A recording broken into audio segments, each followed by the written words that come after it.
The silence was a living thing. John knew its shape. He knew its weight. It lived in the bones of the log cabin he had built with his own hands. It settled in the vast, snow-covered pines that stood guard around his land. Most of all, it lived in the hollow space inside his chest, a space once filled by his wife, Eliana. It had been 3 years. 3 years since her laughter had vanished from these rooms. 3 years since the smell of her baking bread had faded from the air. The silence was his only companion now. It was often too much to bear. John was 72 years old. His face was a map of sun and wind.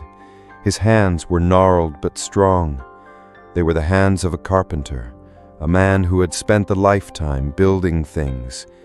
He and Eliana had built this house together. It was their shared dream at the edge of the wilderness.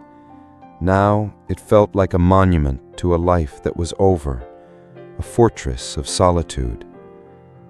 The radio had called for snow. That word was not big enough. The sky did not just bring snow, it brought a white fury. It started with a gentle whisper. A few flakes danced in the wind. Then the sky turned a dark, bruised gray. The wind began to howl. Snow came down in blinding sheets.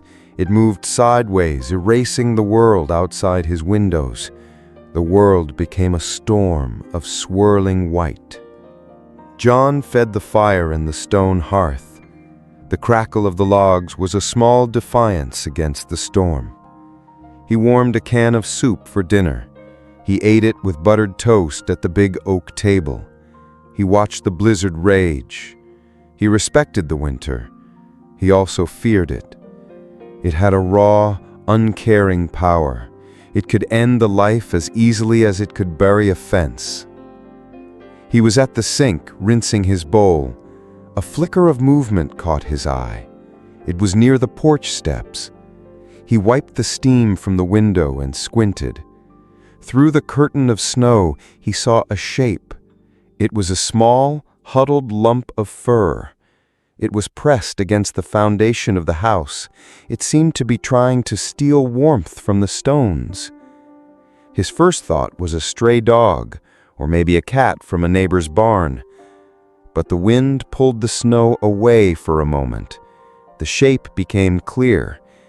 It had tufted ears. It had a short, bobbed tail. It had a distinct ruff of fur around its face. It was a bobcat, a very young one. It looked thin and desperate. A lifetime of living with nature sent a warning through him. Wild animals were wild. They were dangerous. They carried disease. To bring one close was to invite trouble. He should turn away.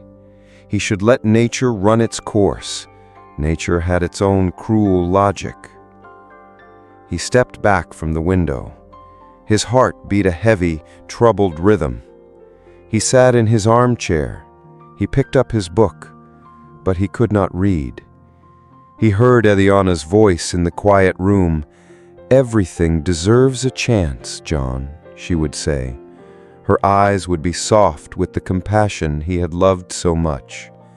"Even the things that scare us." He looked back at the window. The small creature was shivering now. The tremors were violent. He could see them even from inside the warm cabin. It was going to die.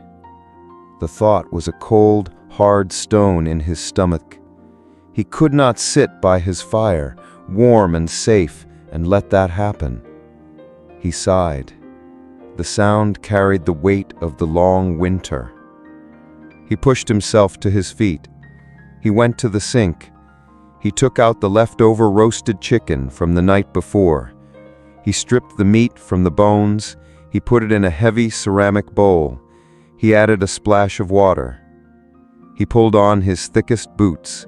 He put on his heavy winter coat and his gloves. He opened the front door. He was hit by a wall of wind and ice. The snow felt like tiny needles on his face.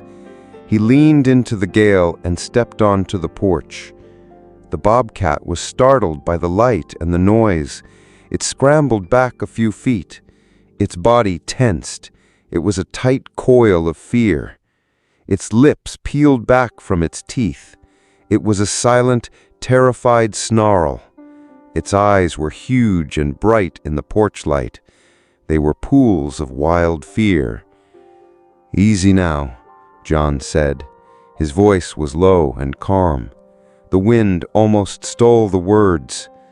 "I'm not gonna hurt you." He moved slowly. He did not want to frighten it more. He placed the bowl on the edge of the porch. It was a safe distance from the door. He backed away just as slowly. He went inside. He closed the door, leaving only a small crack to watch through. For a long time, the little bobcat did not move.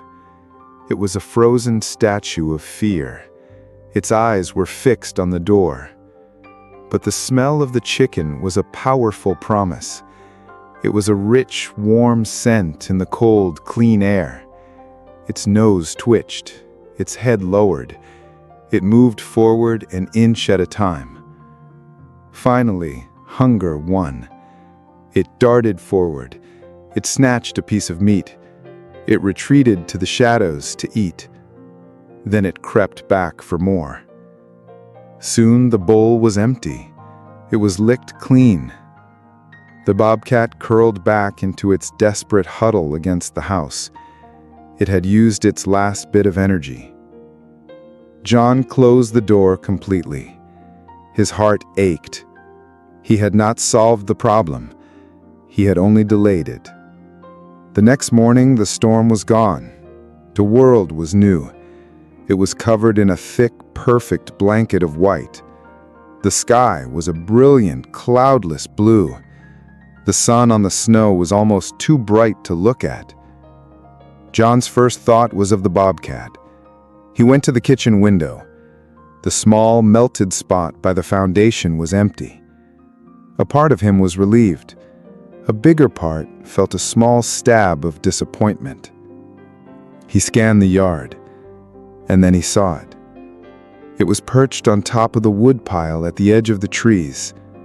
The bobcat was watching the house. It was still there. This was the beginning of their strange, silent pact. Every morning, John put out a bowl of food and fresh water. Every day, the bobcat would appear from the woods to eat. John started calling him Shadow. The name seemed right for an animal born of a blizzard, a creature that lived on the edge of sight. Weeks turned into a month. The snow stayed deep.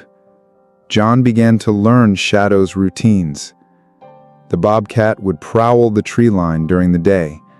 He was a ghost in the winter light. But he always returned to the safety of the cabin's clearing.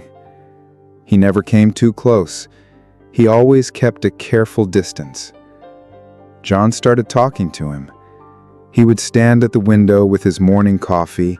His voice was a low rumble against the glass. "Cold one out there today, Shadow. Saw a fat squirrel by the old oak. You should check that out." He knew he was talking to a wild animal. He knew how it must look. But the silence in the house was not so heavy with Shadow nearby. The sight of the creature alive and growing stronger gave his days a new center. It was a spark of wild life against the endless white. The real change came after a month. John decided to sit on the porch while Shadow ate. He brought out a small stool, a book, and a thermos of hot coffee. He sat near the door. He did not make any sudden moves. Shadow appeared at the edge of the woods. He saw John and stopped. He stood there for a long, tense minute. His eyes darted from John to the food bowl and back again. Fear and hunger fought a war inside him. Hunger won. He ate quickly. His body was coiled like a spring ready to run, but he ate. And when he was finished, he did not run back to the woods. He went to the woodpile. He sat down and began to clean his fur. He would stop and look at the still man on the porch. It was a small gesture. It was a quiet sign of acceptance. It made John's heart swell with a joy he had not felt in years. This became their new routine. John would sit outside. He would read his book or just watch the trees. Shadow would eat. Then he would linger. The space between them grew smaller day by day. John learned to read the flick of Shadow's ears. He learned the low chuffing sound the bobcat made. It was a noise between a purr and a cough. John decided it meant he was content. He never tried to touch him. He knew that was a line he should not cross. Shadow was not a pet. This was a partnership. It was an unspoken agreement between two lonely beings. Spring came. The snow melted. The rivers swelled. The valley bloomed with green grass and wildflowers. John expected Shadow to leave. He expected him to return to the deep wilderness. But Shadow stayed. The woodpile was still his throne. The porch was still his dining hall. He had grown. His thin frame was now filled out with lean muscle. His coat was thick and beautiful. He was a magnificent animal. And he had become protective. The first sign was with the mailman, Tom. Tom was a cheerful young man. His truck rumbled up the long gravel driveway. Shadow had been sleeping in a patch of sun on the porch railing. He shot to his feet. His body went stiff. His ears flattened against his head. Tom got out of his truck. He walked toward the mailbox on the porch. Shadow let out a sound John had never heard before. It was a low, guttural hiss. It sounded like air escaping a punctured tire. It was sharp and full of warning. Tom froze. "Whoa, John!" he called out. His laugh was nervous. "You got yourself a new security system?" John came to the door. "It's all right, Shadow. Settle down." He spoke calmly, but he was looking at the bobcat. A new understanding was dawning. Shadow was guarding the house. His house. The behavior grew. The UPS driver, the propane delivery man, any visitor was met with the same display. Shadow would place himself by the front door. His yellow eyes would blaze. He would hiss at anyone who came too close. He became a local story. The tale of old John and his bobcat bodyguard spread through the small community. Most people thought it was a charming, quirky story. But not everyone. Mr. Henderson lived a half-mile down the road. He was a retired accountant. He liked neat lawns and tidy rules. A wild predator living on his neighbor's porch did not fit into his orderly world. One afternoon, John was in his workshop. He was sanding a piece of wood. He saw Henderson's clean sedan pull into his driveway. John sighed. He knew this was coming. Henderson got out of his car. He stopped short. His eyes locked on Shadow, who sat like a statue on the top step. The hiss was loud and immediate. "John!" Henderson's voice was tight. "You need to get a handle on that thing." John wiped his hands on a rag and walked outside. "He's not hurting anyone, Henderson." "He's not hurting anyone yet," Henderson shot back. He took a nervous step backward as Shadow shifted his weight. "That is a wild animal, a predator. What happens when it decides my wife's poodle looks like lunch? What about the kids who ride their bikes on this road?"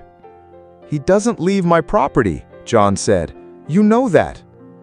"I know that it's a menace. I've been reading about them. They carry diseases, rabies. You're endangering the whole neighborhood by taming that beast." The word taming bothered John. "I'm not taming him. I'm coexisting," he said. His voice grew hard. "I helped him survive a winter that would have killed him. Now he stays. It's that simple." "It's not simple at all." Henderson's face was turning red. "I'm telling you, John, you need to call Fish and Wildlife. Have them trap it and remove it. It's the responsible thing to do." "Get off my property, Henderson," John said. His voice was quiet, but it held more threat than Shadow's hiss. Henderson sputtered. He spun around and marched back to his car. "You haven't heard the last of this," he shouted. He drove away in a cloud of dust and gravel. John's hands were shaking. He looked at Shadow. The Bobcat had relaxed a little now that the car was gone. His eyes still followed it down the road. John sat on the step a few feet away from him. The Bobcat looked at him. For the first time, John saw something more than just instinct in those yellow eyes. It felt like a shared understanding. They were both defenders of this small piece of the world. 2 weeks later, a green truck drove up the driveway.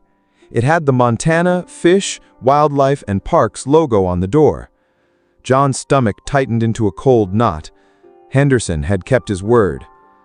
A woman in a crisp uniform got out. She was young. She had a kind face but serious eyes. Her name tag read, Officer Davis. Shadow was instantly on alert. His hisses were sharp in the quiet afternoon air. "John Peterson?" she asked. She stopped a safe distance away. "That's me," John said. "I'm Officer Davis. We received a complaint from a neighbor. It's about a bobcat you've been harboring." "I'm not harboring him," John said. He walked onto the porch. He stood between the officer and Shadow. "He lives here." "Sir, I understand you feel a connection to the animal, but it's against regulations. It's also dangerous. When a wild predator gets used to people, it never ends well. Not for the animal, and not for the people." "He's not dangerous," John insisted. He felt a wave of desperation. "He's just protective. He's never hurt anyone." "The complaint says he acts aggressively toward visitors," she said. She gestured toward the hissing cat. "He hisses. He doesn't attack. It's a warning. He's guarding his home." Officer Davis looked past him. She saw the open door. On a small table inside lay John's wallet and car keys, the small everyday things Shadow seemed to be protecting. "Sir, I've seen this before," she said. "It starts with feeding. Then the animal loses its natural fear. It might seem fine now, but if it feels cornered, it can become aggressive. For its own good and for the safety of the community, we need to trap it. We need to relocate it to a proper wilderness area."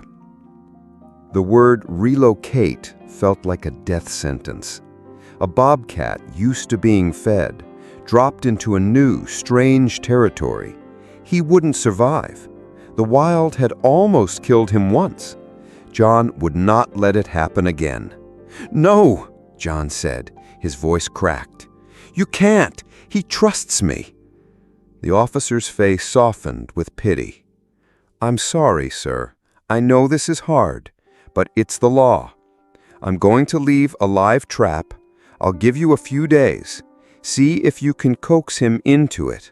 It will be less stressful for him that way. If not, I'll have to come back and sedate him." She went to her truck. She pulled out a large metal cage. It looked like a box of doom. She set it down near the woodpile. To John, it was the ugliest thing he had ever seen in his yard. She gave him instructions. Then she left. She promised to be back in 3 days.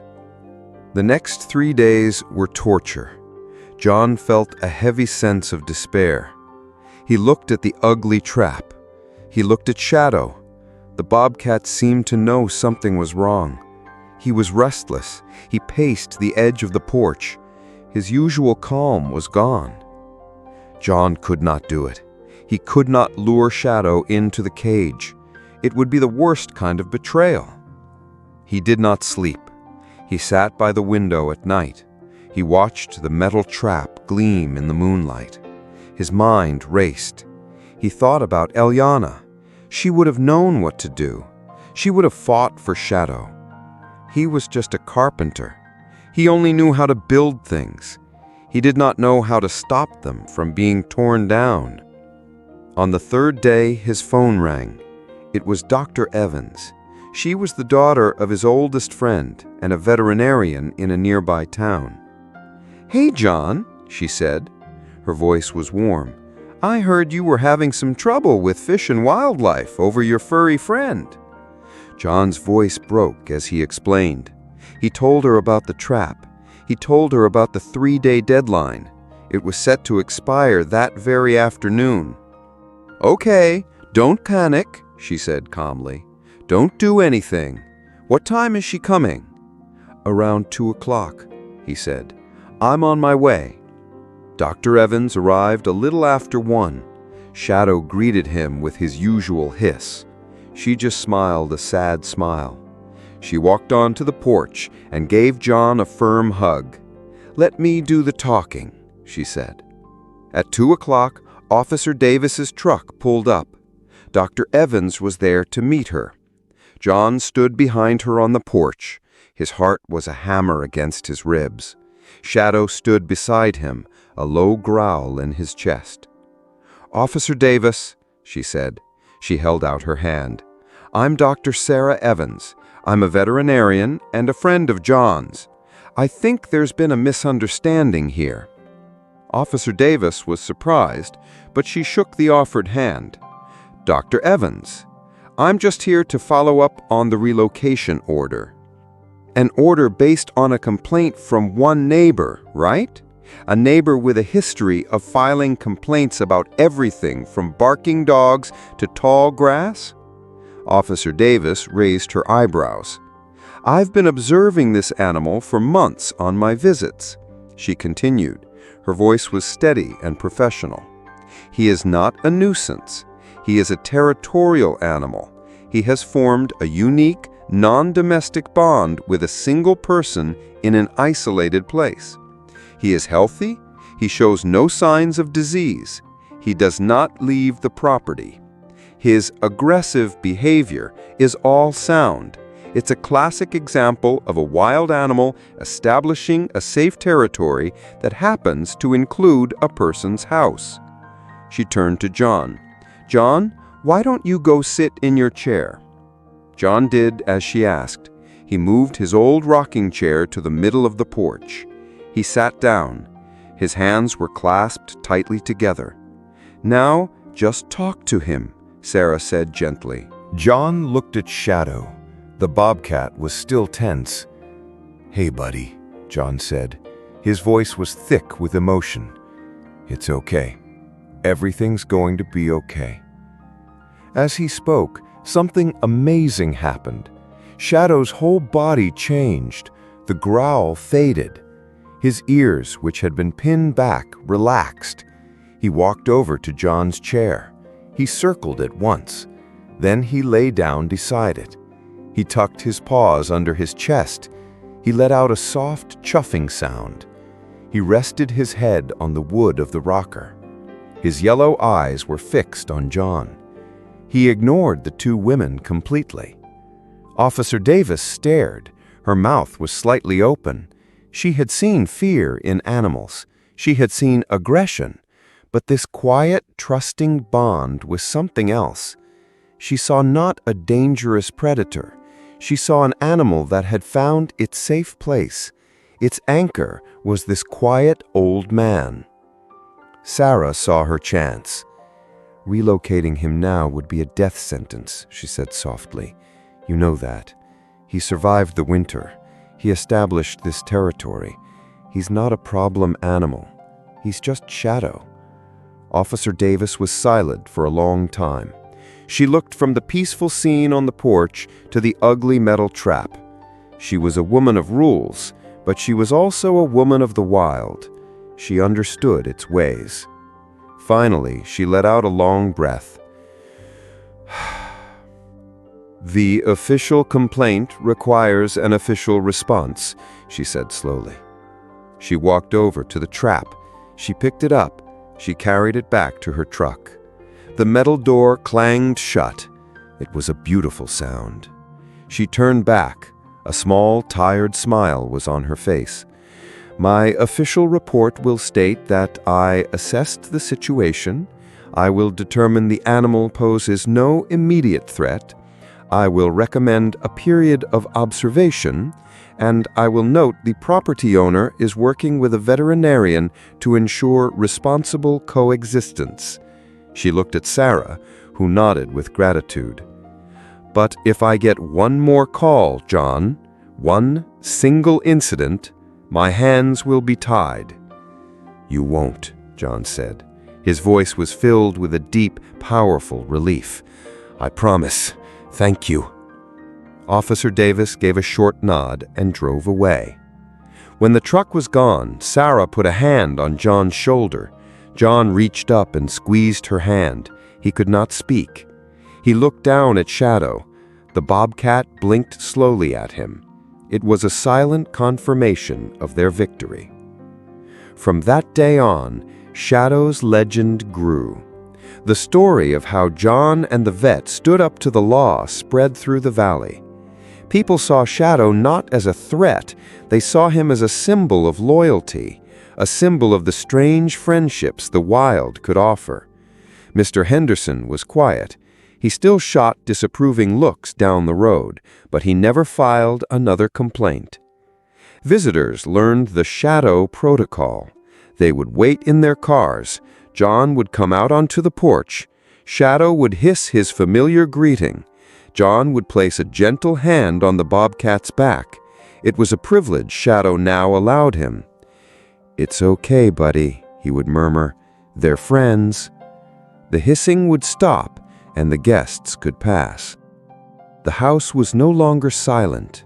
It was filled with the soft sound of paws on the porch wood. It was filled with the occasional warning hiss. It was filled with the low, happy chuffs of a wild creature who had found a home. John was no longer just a widower in a lonely fortress. He was a guardian. He was a partner. He was Shadow's human. One warm summer evening, John sat on his porch. He watched the sun set behind the mountains. It painted the sky in streaks of orange and pink. Shadow lay at his feet. A cool breeze rustled the leaves. It sounded like soft applause. He thought of Eliana. For the first time in a long time, the memory was not a sharp pain. It was a soft, warm smile. She would have loved this. She would have loved Shadow. He reached down. His old, calloused hand stroked the thick, soft fur on the bobcat's head. Shadow leaned into the touch. A deep, rumbling purr started in his chest. In the quiet company of a wild animal, in the fierce loyalty of a creature he had saved, he had been saved in return. The winter had passed, and in its place, a strange and beautiful friendship had grown. It was enough to warm the rest of his days.